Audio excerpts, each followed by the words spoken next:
विद्यार्थी मित्रांनो, 12वी तत्वज्ञान विषयाच्या ई तासिकेमध्ये आपले सर्वांचे हार्दिक स्वागत आहे। विद्यार्थी मित्रांनो, आजच्या तासिकेमध्ये आपण 12वी तत्वज्ञान विषयाच्या प्रश्नपत्रिकेचे स्वरूप कसे आहे आणि आपणास अभ्यासक्रमामध्ये असणारे जे 7 प्रकरण आहेत त्या 7 प्रकरणात गुणांची विभागणी कशी आहे आणि त्याच सोबत कोणता अभ्यासक्रम प्रामुख्याने यावर्षी शैक्षणिक वर्ष 2020-21 मध्ये असणाऱ्या विद्यार्थ्यांसाठी कमी केलेला आहे, या 3 प्रमुख मुद्द्यांची चर्चा आपण आजच्या तासिकेत करूया। विद्यार्थी मित्रांनो, आपल्या प्रश्नपत्रिकेचं स्वरूप अतिशय सोपं असं आहे। तत्वज्ञानाचे एकूण 100 गुण आहेत। तत्वज्ञान या विषयाचे जे 100 गुण आहेत त्यापैकी अंतर्गत गुण, अंतर्गत मूल्यमापनाचे गुण 20 आहे। मग त्यासंबंधी आपल्या महाविद्यालयामध्ये आपापल्या विषयाचे शिक्षक प्रकल्प घेतील किंवा प्रश्नोत्तर पद्धतीने 20 गुणांची परीक्षा घेतील। आपापल्या महाविद्यालयामध्ये अंतर्गत मूल्यमापनाचे 20 गुणाची परीक्षा होईल। त्यानंतर बोर्डाची लेखी परीक्षा जी आहे ती एकूण 80 गुणाची असते। ती 80 गुणाची प्रश्नपत्रिका जी आहे त्याचं स्वरूप कसे आहे तत्वज्ञान विषयाच्या प्रश्नपत्रिकेचे, ते स्वरूप आपणास आजच्या तासिकेत अभ्यासायचे आहे। आणि त्यासोबत त्या प्रश्नामध्ये येणारी प्रश्न कशा स्वरूपाची असू शकतात, येतात असं म्हणत नाहीये मी, असू शकतात आणि त्यांचं अपेक्षित उत्तर काय असतं, आपण अपेक्षित उत्तर त्या प्रश्नाचं कसं लिहिलं पाहिजे, या संबंधीचं आपणास थोडक्यात मार्गदर्शन या ठिकाणी केलं जाईल। विद्यार्थी मित्रांनो, आपण पहिल्यांदा आपल्या प्रश्नपत्रिकेच्या 12वी तत्वज्ञान विषयाच्या प्रश्नपत्रिकेच्या स्वरूपाकडे पाहिल्यानंतर आपणास प्रश्न पहिला अ आहे, कंसातील योग्य पर्याय निवडून पुढील विधान पूर्ण करा। हा आपला प्रश्न पहिला अ आहे। कोणता?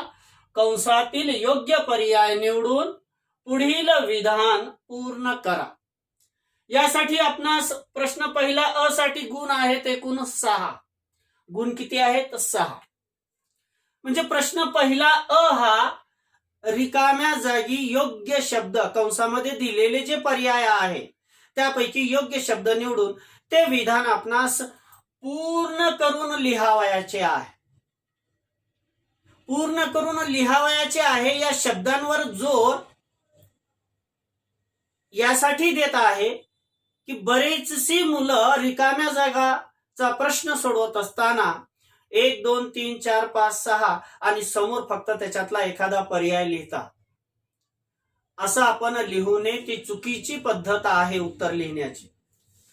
तर ते पूर्ण विधान आपण लिहिलं पाहिजे। आपणास रिकाम्या जागेसाठी दिलेली जी 6 विधाने आहेत ती 6च्या 6 पूर्ण विधाने लिहिली पाहिजे। आणि ती विधाने लिहित असताना गाळलेल्या जागेमध्ये, रिकाम्या जागेमध्ये आपणास प्रश्नपत्रिकेमध्ये दिलेला जो पर्याय आहे त्यापैकी जो योग्य पर्याय आहे तो निवडून त्या गाळलेल्या जागेमध्ये लिहावायचा आहे।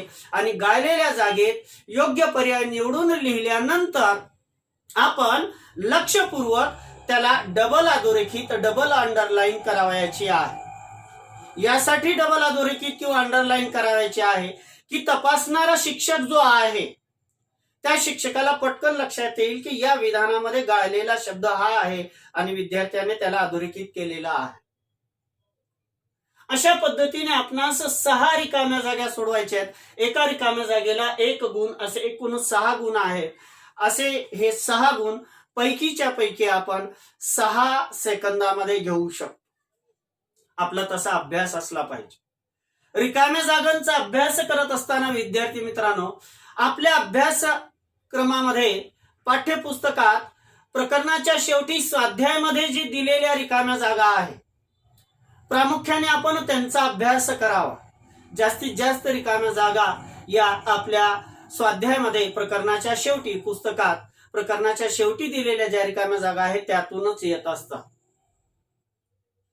म्हणून आपण त्यांचा अभ्यास केला पाहिजे, जेणेकरून रिकाम्या जागेसाठी असणारा एकही गुण आपला वाया जाणार नाही. 6 पैकी 6 गुण आपणास प्राप्त झाले पाहिजे. परंतु ते विधान पूर्ण लिहिलं पाहिजे आणि रिकाम्या जागेच्या ठिकाणी आपण जो योग्य पर्याय निवडून लिहिलेला आहे त्याला डबल अधोरेखित, डबल अंडरलाईन केली पाहिजे. त्यानंतर दुसरी एक चूक या ठिकाणी आपण करावयाची नाही की 2-3 रिकाम्या जागा आपण पहिल्या पेजवर लिहितो, मधात कुठेतरी 7व्या-8व्या पेजवर 2-3 रिकाम्या जागा लिहितो आणि शेवटी परत कुठेतरी 2-3 रिकाम्या जागा लिहितो. अशा पद्धतीने आपण एका बीट मधील उपप्रश्न म्हणजे 6 रिकाम्या जागा एका खाली एक आल्या पाहिजे, त्या वेगवेगळ्या पेजवर जाता कामा नये याची दक्षता आपण घ्यावी. त्यानंतर बरेच मुलं असं करतात की कंसामध्ये दिलेले जे पर्याय आहेत, पहिल्या पेजवर त्याच्यातला एक पर्याय घेतात, दुसऱ्या पेजवर त्याच्यातला एक पर्याय घेतात, मग शिक्षकालाच म्हणतात तुम्हाला जो बरोबर आहे तो तुम्हीच घ्या. याला आपण परीक्षा नाही म्हणू शकत विद्यार्थी मित्रांनो.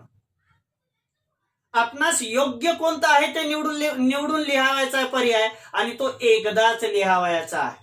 एक रिकामी जागा 2-2 वेळेस, 3-3 वेळेस लिहिला असता आपणास गुण मिळतात, हा आपला समज चुकीचा आहे. अशी उत्तर लेखनाची पद्धत चुकीची आहे. आपले गुण जाऊ नये, कमी होऊ नये म्हणून या काही गोष्टी ज्या 20 वर्षात मी पाहत आहे त्या आपणास सांगत आहे. म्हणजे 6 रिकाम्या जागा एका खाली एक येतील, ते विधान पूर्ण लिहावायचं आहे आणि जो गाळलेला योग्य शब्द आहे तो योग्य पर्याय निवडून त्याला डबल अधोरेखित अंडरलाईन करावायचा आहे. त्यानंतर या प्रश्न पहिला ब काय आहे? गटातील वेगळा शब्द जोड म्हणजे जोडी ओळखून लिहा. या प्रश्न पहिला ब साठी आपणास गुण आहेत 4. आपणास असे 4 जोड्या दिलेल्या असतील. त्या 4 जोड्यांमध्ये वेगळा शब्द कोणता आहे, त्यांच्याशी विसंगत असणारा शब्द कोणता आहे, त्यांच्याशी न जुळणारा शब्द कोणता आहे तो ओळखायचा आहे आणि तो त्या ठिकाणी आपणास उत्तरपत्रिकेत लिहावायचा आहे. मी या ठिकाणी आपणास एक छोटंसं उदाहरण देतो की वेगळा शब्द कसा ओळखायचा, वेगळी जोडी कशा ओळखायची. मी आपणास 4 नावं सांगतोय. याच्यात आपणास विचित्र असलेलं, विसंगत असलेलं, सुसंगत नसलेला, वेगळा असलेला शब्द कोणता दिसतो पहा. सोमवार, मंगळवार, जानेवारी, बुधवार. मी काय म्हटलं? सोमवार, मंगळवार, जानेवारी, बुधवार. याच्यात वेगळा शब्द कोणता आहे जो सुसंगत नाही? तर स्पष्ट आहे की जानेवारी हा या 4 शब्दात आलेला जो एक शब्द आहे तो बाकीच्या शब्दांसोबत सुसंगत नाही, तो शब्द वेगळा आहे. मग आपणास परीक्षेत काय करायचं आहे की जे 4 जोड्या दिलेल्या असतात, क्रमांक 1 टाकून ते 4ही शब्द लिहावायचे. अगोदर ते 4ही शब्द लिहिल्यानंतर खालच्या ओळीला थोडीशी आडवी रेषा देऊन त्या 4 शब्दापैकी वेगळा शब्द जो आहे, विसंगत शब्द जो आहे, सुसंगत नसलेला जो शब्द आहे तो थोडीशी आडवी रेषा देऊन आपणास त्या ठिकाणी लिहावायचा आहे. जानेवारी डॅश करून जानेवारी. अशा पद्धतीने आणखीन एखादं उदाहरण घेऊया आपण. नैऋत्य, पूर्व, पश्चिम, दक्षिण. नैऋत्य, पूर्व, पश्चिम, दक्षिण. आता इथं साहजिक आहे, नैऋत्य हा वेगळा शब्द आहे दिशेचंच नाव, पण पूर्व, पश्चिम, दक्षिण, उत्तर असे 4 शब्द यायला पाहिजे. म्हणून वेगळा शब्द ओळखणे, सुसंगत नसलेला शब्द ओळखणे आणि मग आपण जे 4 शब्द लिहितो त्याच्या खाली थोडीशी आडवी रेषा देऊन तो शब्द आपणास त्या ठिकाणी लिहावायचा आहे. असे हे 4 गुण प्रश्न पहिला ब चे आपण पैकीच्या पैकी 4च सेकंदात घेऊ शकतो.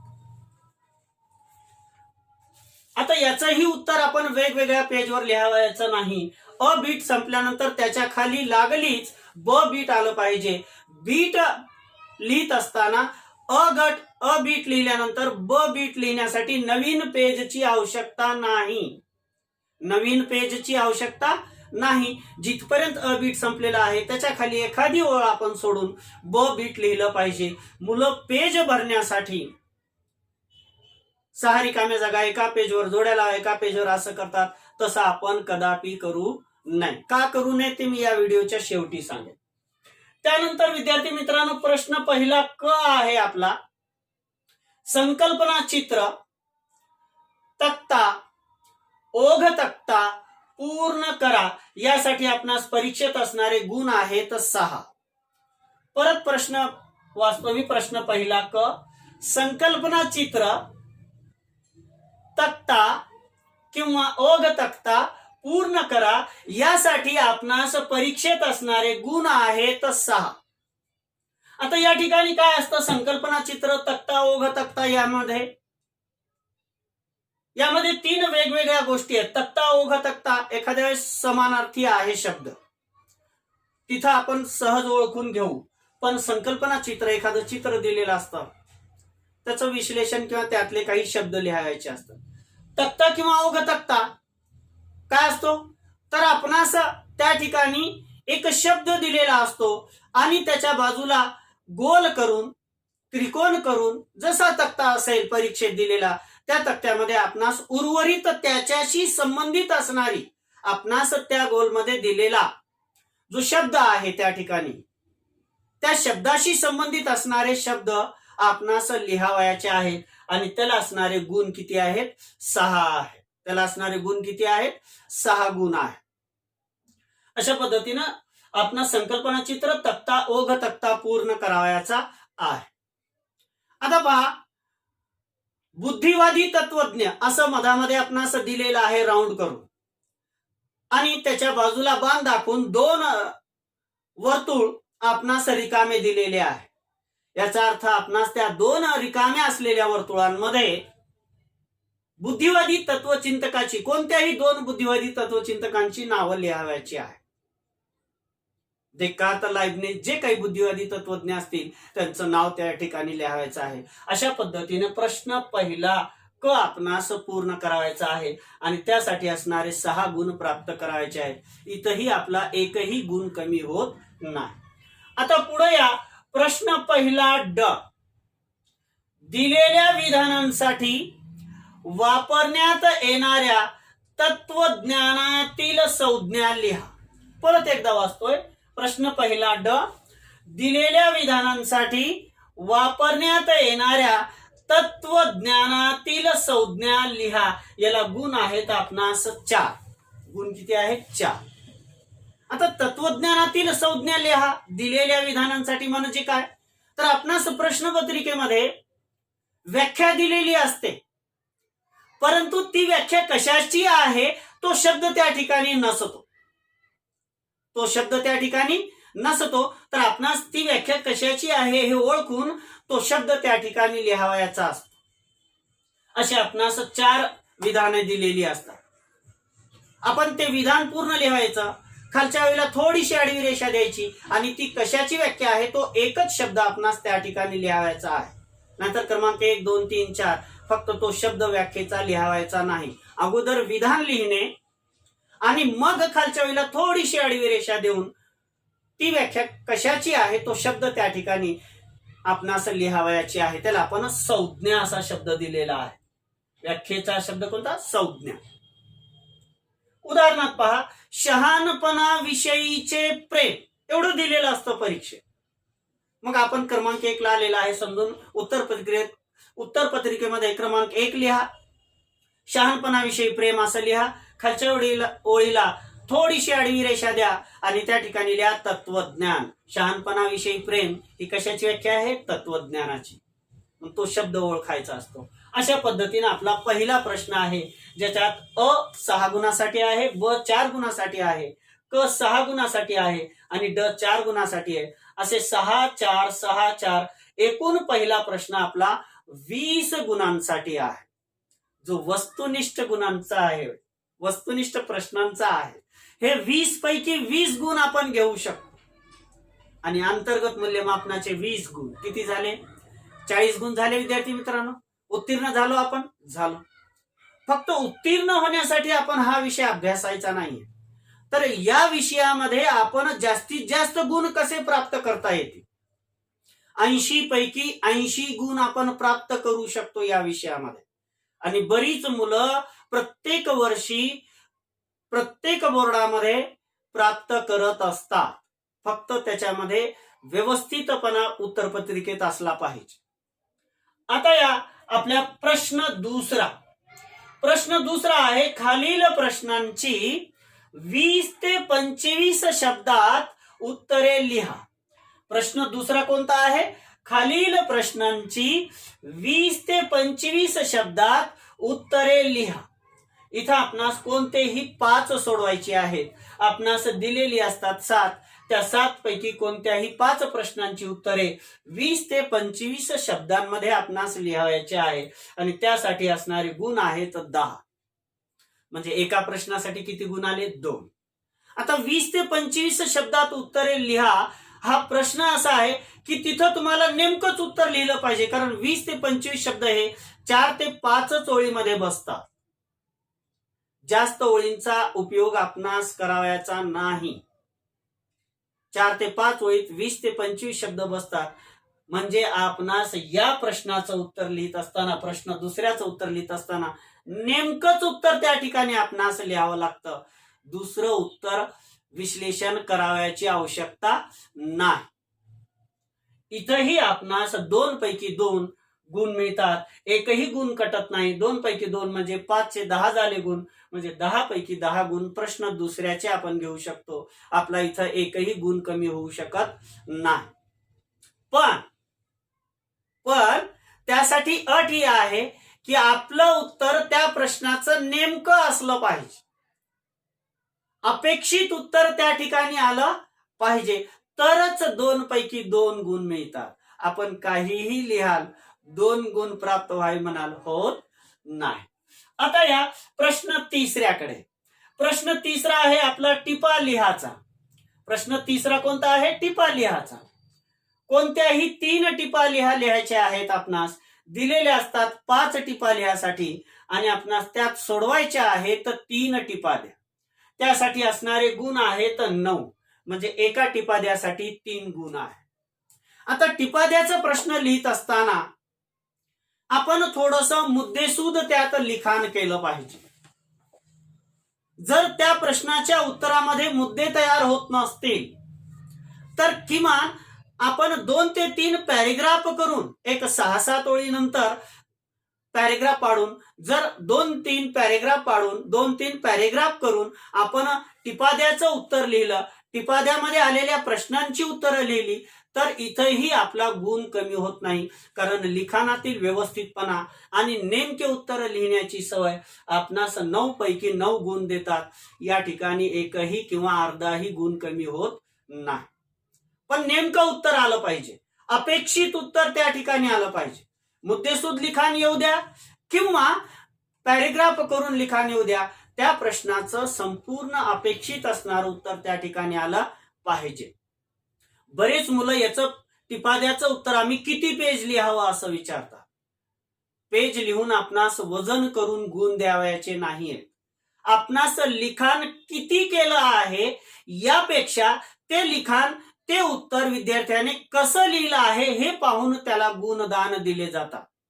म्हणून नेमकं उत्तर लिहिण्याची, अपेक्षित उत्तर लिहिण्याची सवय आपण घालून घ्यावी. त्यानंतर प्रश्न तिसरा झाला.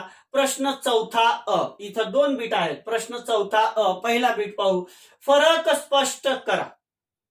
प्रश्न चौथा अ कोणता आहे? फरक स्पष्ट करा. कोणत्याही दोहोंचे फरक स्पष्ट करायचे आहेत. आपणास दिलेली असतात 4 फरक स्पष्ट करा. त्यापैकी दोहोंनाच आपण सोडवायचं आहे. म्हणजे दोहोमधीलच आपणास फरक स्पष्ट करायचा आहे आणि त्यासाठी असणारे गुण आहेत 6. म्हणजे एका फरक स्पष्ट करायला गुण किती आले? 3 गुण आले. आता 3 गुणासाठी किती फरकाचे मुद्दे अपेक्षित असतात? तर सरळ सरळ त्याचं एकच उत्तर आहे, 3 फरकाचे मुद्दे आलेच पाहिजे. एका फरकाच्या मुद्द्याला योग्य, कोणत्याही नाही, योग्य, अचूक, बरोबर फरकाच्या एका मुद्द्याला 1 गुण असतो. 3 अचूक मुद्दे लिहिले तर 3 पैकी 3 गुण मिळतात. अशा दोहोंचे फरक स्पष्ट केले तर 6 पैकी 6 गुण मिळतात. या ठिकाणी गुण कमी होत नाही. पण एखाद्या विद्यार्थ्यांना अभ्यास चांगला केलेला असतो.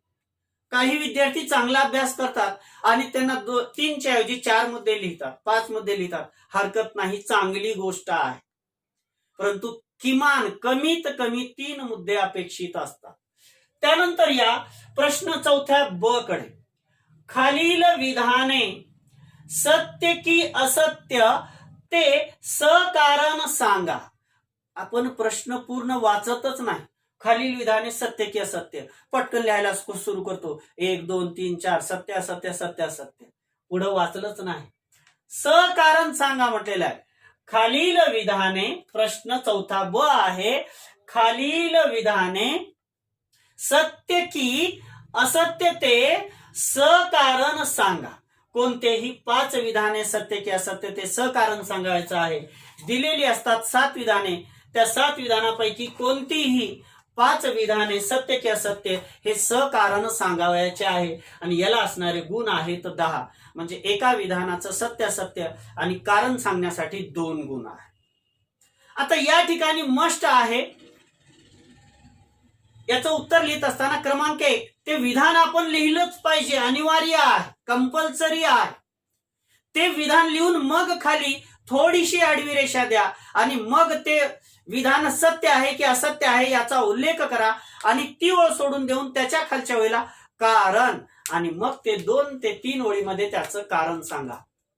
एखाद्या वेळेस एखाद्या विधानाचं सत्य आणि असत्य का आहे याचं कारण एका ओळीत सुद्धा असू शकतं, बंधन नाही.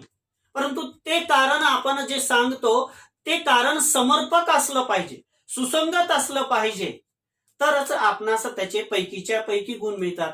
या ठिकाणी त्या विधानाचं सत्य असत्य सांगण्याला 1 गुण आणि त्याचं कारण सांगण्याला 1 गुण अशी गुणांची विभागणी होऊन त्याचे 2 गुण असतात.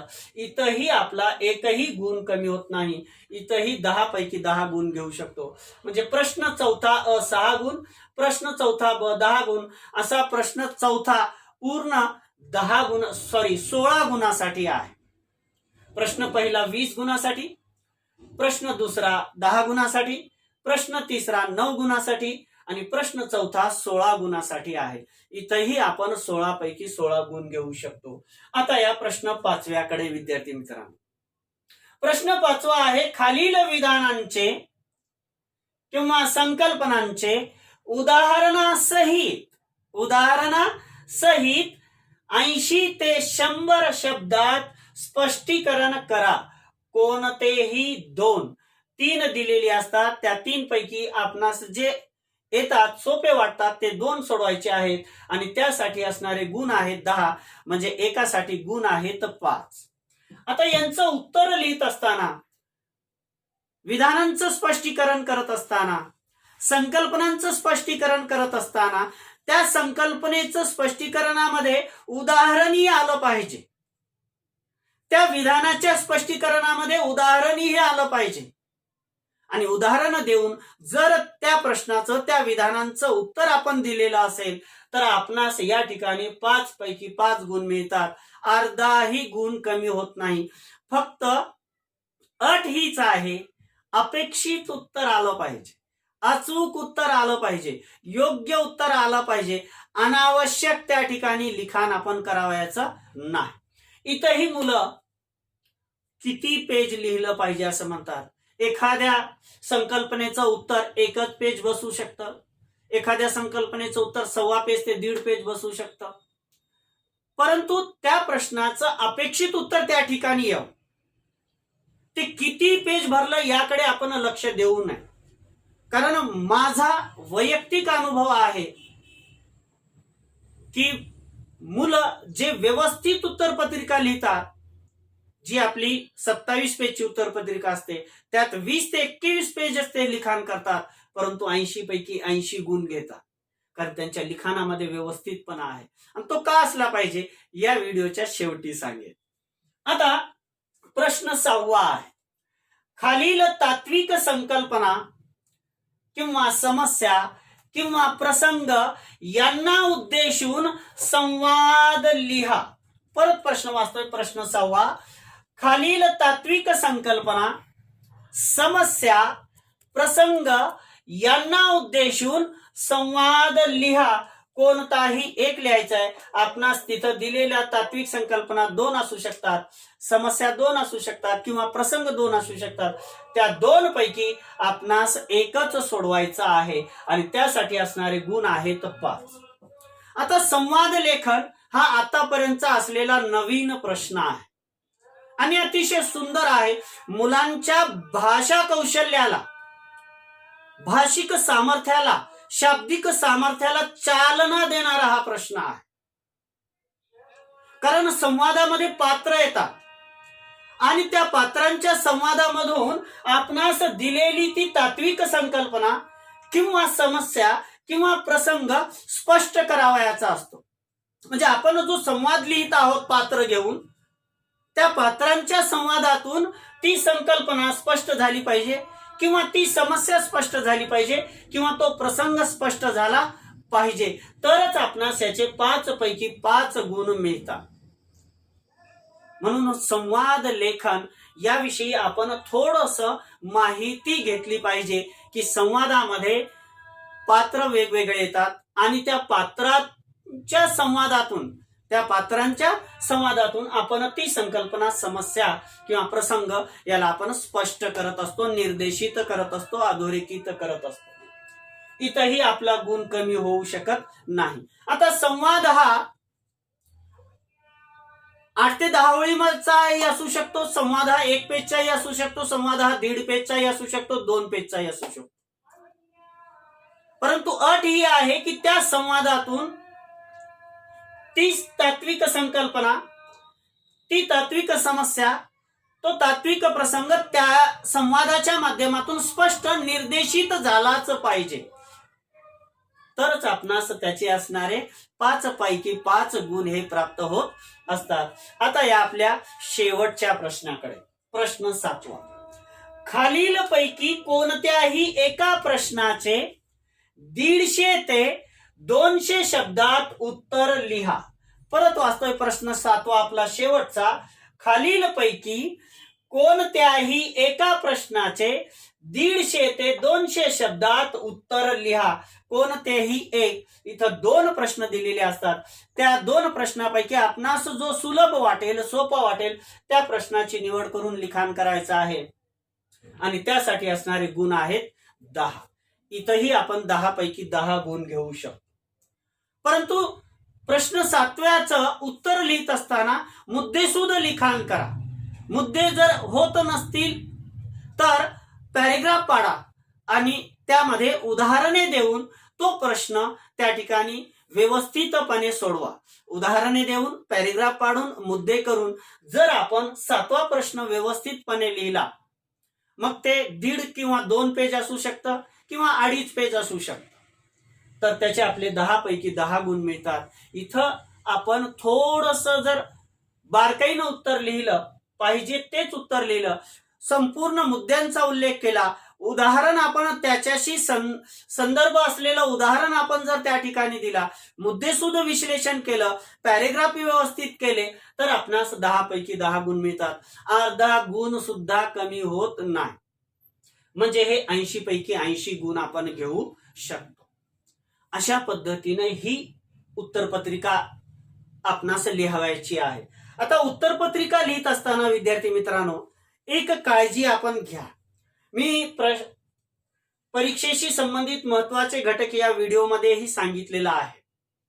आपलं लिखाण किती सुंदर आहे, किती घाण आहे हे पाहू नका. लिखाण सुंदर करत बसायची ही वेळ नाहीये. आपलं जसं अक्षर असेल, आपली जशी हँडरायटिंग असेल, त्या हँडरायटिंग मध्ये व्यवस्थितपणा असा, नीटनेटकेपणा असावा, तर आपली उत्तरपत्रिका अतिशय चांगली अशी दिसत असते. त्याचं एक उदाहरण मी तुम्हाला जाता या व्हिडिओच्या शेवटी सांगेन असं म्हटलं होतं. तर त्याचं उदाहरण असं देता येईल आपल्याला की एखाद्या उत्तरपत्रिकेमध्ये खाडाखोड केलेली आहे, रेषा मारलेल्या आहेत, अवांतर रेषा मारलेल्या आहेत, मार्जिन आवश्यकतेपेक्षा जास्त सोडलेली आहे. मार्जिन आपणास बोर्डाच्या प्रश्नपत्रिकेत ऑलरेडी आलेली असते, परंतु बरेच मुलं त्या मार्जिनच्या पुढेही मार्जिन मारतात आणि कविता लिहिल्यासारखं लिहितात, आम्ही 4 पेज लिहिलं. हे आपलं त्या तपासणाऱ्या शिक्षकावर पडणारं बॅड इम्प्रेशन आहे, वाईट परिणाम आहे. त्यावेळेस आपले गुण कमी होण्याची शक्यता नाकारता येत नाही. म्हणून डबल मार्जिन मारायची नाही. पेजच्या उजव्या बाजूला काही मुलं थोडीशी रेषा मारून तिथेही पेज सोडून देतात. आपण उजव्या किंवा डाव्या बाजूला मार्जिन मारावायची नाही. पेजच्या पहिल्या ओळीपासून ते शेवटच्या ओळीपर्यंत लिखाण करा. एक बीट संपल्यानंतर दुसरा बीट सुरुवात करत असताना एखादी दुसरी ओळ सोडा, म्हणजे आपणास तो व्यवस्थित दिसेल. अशा पद्धतीने उत्तरपत्रिका लिहावायची आहे. आणखीन एक महत्वाची गोष्ट आहे की उत्तरपत्रिका लिहित असताना बरीच मुलं एखाद्या प्रश्नाचं येणारं उत्तर आवडीनं लिहित राहतात आणि वेळेकडे भान राहत नाही. ही प्रश्नपत्रिका सोडवण्यासाठी आपणास फक्त 3 तास आहे, म्हणजे 180 मिनिटे आहे.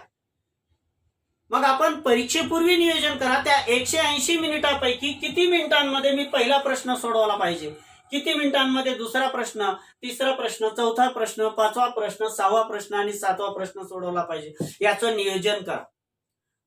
परीक्षा दालनामध्ये बसल्यानंतर ज्यावेळेस 11ची बेल होते, समजा 11ला पेपर आहे, 11ची बेल होते, त्यावेळेस आपली घडी आणि ती बेल ही मॅच करून घ्या, नाहीतर 5 मिनिटं मागं पुढं असतं आणि आपला शेवटी गोंधळ होऊ शकतो. म्हणून 11ची बेल वाजल्यानंतर पटकन आपली 11ची घडी त्या ठिकाणी त्या तिथल्या घडीसोबत मॅच करून घ्यावायची आहे, म्हणजे आपणास योग्य वेळ कळेल की माझा किती वेळ शिल्लक राहिला आणि किती वेळ गेलेला आहे. शेवटी 2 वाजता पेपर संपत असताना किंवा 6 वाजता पेपर संपत असताना, 11 ते 2 किंवा 3 ते 6, पेपर संपण्याच्या 5 मिनिटापूर्वी आपण ओव्हरलुक करायचं आहे आपल्या उत्तरपत्रिकेला, की काही लिहावायचं राहिलेलं आहे का, हे आपण तपासून पाहणं अतिशय आवश्यक आहे. कारण तपासून पाहत असताना आपणास एखादी गोष्ट अचानकपणे लक्षात येऊ शकते आणि पटकन मग आपण त्या ठिकाणी त्याच्याशी रिलेटेड असणाऱ्या 1-2 ओळी उत्तर जोडू शकतो आणि त्याचा चांगला इफेक्ट तपासत असताना आपणास गुण जास्त मिळतात. म्हणून शेवटचे किमान 5 मिनिटं आपण उत्तरपत्रिका तपासूनच पाहिली पाहिजे. अशा पद्धतीने आपणास हे प्रश्नपत्रिकेचे स्वरूप आहे. आता हे प्रश्नपत्रिकेचे स्वरूप आणि आपला असणारा अभ्यासक्रम. आता दुसऱ्या मुद्द्याकडे आपणास तत्वज्ञानामध्ये 12वीच्या तत्वज्ञानामध्ये एकूण 7 प्रकरण आहे. त्या 7 प्रकरणांपैकी आपणास शैक्षणिक वर्ष 2020-21 साठी, म्हणजेच उद्याच्या एप्रिल किंवा मे मध्ये जी बोर्डाची परीक्षा देणारे विद्यार्थी आहेत, उद्याच्या म्हणजे एप्रिल किंवा मे 2021, एप्रिल किंवा मे 2021 मध्ये 12वी बोर्डाची परीक्षा देणारे जे विद्यार्थी आहेत त्यांच्यासाठी 12वी तत्वज्ञानातील 6वं प्रकरण पूर्णपणे वगळलेलं आहे. त्यानंतर जशी परिस्थिती असेल तसं होईल. परंतु यावर्षी एप्रिल मे 2021 मध्ये परीक्षा देणाऱ्या विद्यार्थ्यांनी 12वी तत्वज्ञानातील 6वं प्रकरण अभ्यासू नये. तो परीक्षेवर, त्या प्रकरणावर परीक्षेत प्रश्न विचारले जाणार नाही. उर्वरित जे पहिलं प्रकरण आहे, दुसरं प्रकरण आहे, तिसरं आहे, चौथं आहे, 5वं आहे आणि 7वं प्रकरण आहे, याच प्रकरणांचा अभ्यास करायचा, 6व्याचा करायचा नाही या वर्षासाठी फक्त. म्हणजे एप्रिल मे 2021 मध्ये परीक्षा देणार. आता जे 7 प्रकरण आहेत आपले, त्या 7 प्रकरणांमध्ये 80 गुणांची विभागणी कशी आहे, तर पहिलं प्रकरण जे आहे आपलं की काहीतरी आहे पण काय आहे. काहीतरी आहे. पण काय आहे, हे पहिले प्रकरण 19 गुणांसाठी आहे. पहिले प्रकरण किती गुणांसाठी आहे? 19 गुणांसाठी. कोणतं प्रकरण? काहीतरी आहे पण काय आहे, हे या प्रकरणावर एकूण 19 गुणांचे प्रश्न विचारले जातात. दुसरं प्रकरण आहे आपले कारण म्हणजे काय, व्हॉट इज कॉज. कारण म्हणजे काय हे दुसरे प्रकरण एकूण 18 गुणांसाठी आहे. म्हणजे या प्रकरणावर कारण म्हणजे काय या प्रकरणावर एकूण 18 गुणांचे प्रश्न आहेत. तिसरं प्रकरण आहे आपले मी कोण आहे, मी काय आहे. मी कोण आहे, मी काय आहे, या तिसऱ्या प्रकरणावर सुद्धा 18 गुणांचेच प्रश्न विचारले जातात. म्हणजे हे तिसरं प्रकरण 18 गुणासाठी आहे. चौथं प्रकरण आहे कळते कसे. चौथं प्रकरण कोणतं आहे? कळते कसे. कळते कसे हे चौथे प्रकरण सुद्धा 18 गुणांसाठीच आहे. म्हणजे या प्रकरणावर 18 गुणांचेच प्रश्न विचारले जातात. पाचवं प्रकरण आहे आपले काय करावे आणि का. काय करावे आणि का हे पाचवे प्रकरण 19 गुणांसाठी आहे. पाचवे प्रकरण किती गुणांसाठी आहे? काय करावे आणि का हे पाचवं प्रकरण किती गुणांसाठी आहे? 19 गुणांसाठी आहे. म्हणजे या प्रकरणावर एकूण 19 गुणांचे प्रश्न विचारले जातात. आपलं 6वं प्रकरण आहे कलेच्या वाटेने जाताना. 6वं प्रकरण कोणतं आहे विद्यार्थी मित्रांनो? कलेच्या वाटेने जाताना. आणि हे आपलं 6वं प्रकरण 17 गुणांसाठी आहे. किती गुणांसाठी आहे? 17 गुणांसाठी आहे. परंतु एप्रिल मे 2021 मध्ये परीक्षा देणाऱ्या विद्यार्थ्यांसाठी हे प्रकरण वगळण्यात आलेलं असल्यामुळं याचे 17 गुण इतर प्रकरणांमध्ये विभागणी करण्यात आलेली आहे. तर 6वं प्रकरण हे आपणास 17 गुणांसाठी आहे. याची फोड इतर प्रकरणांमध्ये केलेली आहे. 7वं प्रकरण आहे आपलं विज्ञान, तंत्रज्ञान आणि तत्वज्ञान. विज्ञान, तंत्रज्ञान आणि तत्वज्ञान हे 7वं प्रकरण एकूण 11 गुणांसाठी आहे. म्हणजे या प्रकरणावर 11 गुणांचे प्रश्न येतात. अशा पद्धतीनं हे प्रकरण वाईज गुण आपणास मी सांगितलेले आहे. आता या प्रश्नपत्रिकेच्या स्वरूपाशी संबंधित किंवा प्रकरणाशी संबंधित किंवा वगळलेल्या अभ्यासक्रमाशी संबंधित आपली जर काही अडचण असेल विद्यार्थी मित्रांनो, तर माझ्या युट्यूब चॅनलच्या संदेश बॉक्समध्ये आपण आपली अडचण पाठवा. आपल्या अडचणीचं नक्कीच समाधान केलं जाईल. परंतु जर या व्हिडिओच्या माध्यमातून आपणास या विषयाचं प्रश्नपत्रिकेचं स्वरूप कसं आहे, गुणांची विभागणी कशी आहे, उत्तर कशी लिहिलं पाहिजे हे आपणास थोडंसं जरी आवडलं असेल तर आपल्या शेख सरांच्या युट्यूब चॅनलला आपण हर्षोल्लित होऊन सबस्क्राईब करावे, आनंदाने सबस्क्राईब करावे आणि आपल्या शिक्षकाच्या व्हिडिओना आपण लाईकही करावे. आजच्या तासिकेतील सर्व विद्यार्थी मित्रांच्या अनमोल अशा सहकार्यासाठी खूप खूप धन्यवाद.